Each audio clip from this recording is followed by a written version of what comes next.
संसारिक जीवन में क्या फर्क है? कोई भी बताना चाहे, आपको क्या डिफरेंस लगता है?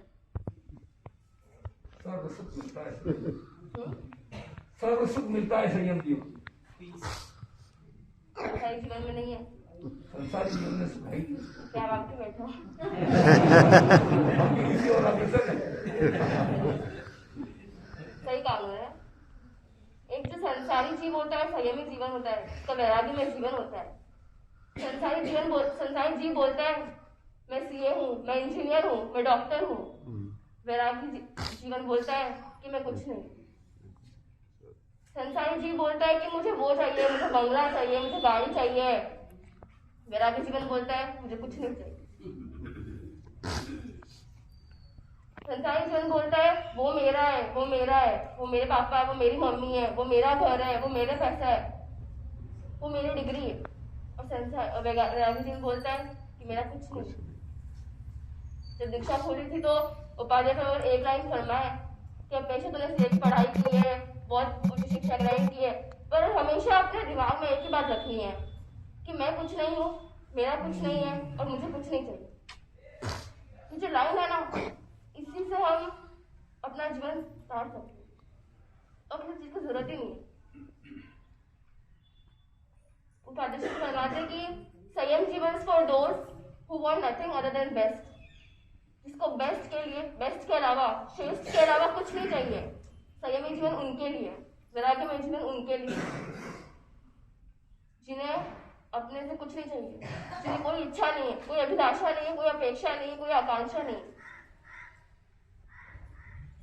हम देखते हैं कि हम सबके मन में कभी न कभी विचार आता है कि मुझे भी दीक्षा लेनी है, मुझे भी वो वैराग्य के कुछ क्षण पर हम अपनी चिंतन में सब सोचते हैं तो हमें भी लगता है क्या है संसार में, पर शायद हम उसके लिए पुरुषार्थ इतना नहीं कर पाते। फॉर एग्जाम्पल, अगर हमको करोड़पति बनना है, हमको कोई डिग्री हासिल करनी है, हमें किसी भी चीज में आगे बढ़ना है, सक्सेसफुल होना है, तो हमारा फर्स्ट स्टेप क्या होता है? उसकी तरफ पुरुषार्थ। अगर हमको कोई एग्जाम में पास करना है तो हम कैसे पास करेंगे? उसके लिए पुरुषार्थ करेंगे, उसके लिए पढ़ाई करेंगे। तो अगर हमारे मन में थॉट आ रहा है कि हाँ संसार में कुछ नहीं है, तो हमारा पुरुषार्थ कहाँ है?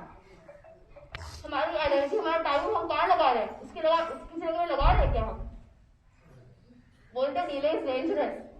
जितना डिले करेंगे ना उतना डेंजर है हमारे लिए, क्योंकि हम पता नहीं कल भी ठिकाना नहीं, कल का भी ठिकाना नहीं है हमारा। हम सोच रहे हैं अभी तो बहुत टाइम पड़ा है, ये चीज कर लेते हैं, उसके बाद दीक्षा लेंगे, उसके बाद समय पालेंगे। तो टाइम किसने देखा है? एक स्टोरी आती थी, उसमें ना एक लड़की को वैराग्य था, वो वहां पे रही थी, पर उसको फिर अच्छा नहीं लगा, वो घर पे चली गई, शादी कर ली। फिर उससे आप इस गुरु ने पूछा कि आपको कैसा लग रहा है अभी? तो बोलती है कि मैं तो और फंस गई। मैंने सोचा था जब मैं वैराग्य जीवन में थी तब मुझसे धूप सहन नहीं होती थी, गर्मी सहन नहीं होती थी, और सुबह जल्दी जल्दी उठना जल्दी मुझसे नहीं होता था, इसलिए मैं तो शादी कर ली। पर शादी करने के बाद भी बच्चों को स्कूल के लिए भेजना पड़ता है, सुबह जल्दी उठना ही पड़ता है, किचन में काम करना पड़ता है, घर की सारी करनी पड़ती है। जब वो चीज यहाँ भी करना है, स्ट्रगल तो यहाँ पे भी करना है, तो हम क्यों यहाँ ही फंसे? कंफर्ट जोन आपको छोड़ना ही पड़ेगा। कुछ भी चीज करनी हो, अचीव करनी हो, आपको बिजनेस करना हो, घर संभालना हो, कंफर्ट जोन आपको छोड़ना ही पड़ेगा। अगर छोड़ना ही है तो सच्चे मार्ग पर क्यों नहीं पड़े हम? टाइम ना लेते हुए अंत में यही कहूंगी कि आप सभी ये मानव जीवन को सफल बनाए, गुरु की बगिया में अपने को महकाए, अपने बच्चों को संस्कार दे कि एक बार लाभ हम अवश्य जाकर आए गुरु भगवान के सानिध्य में। कपासन से मैंने सुना बहुत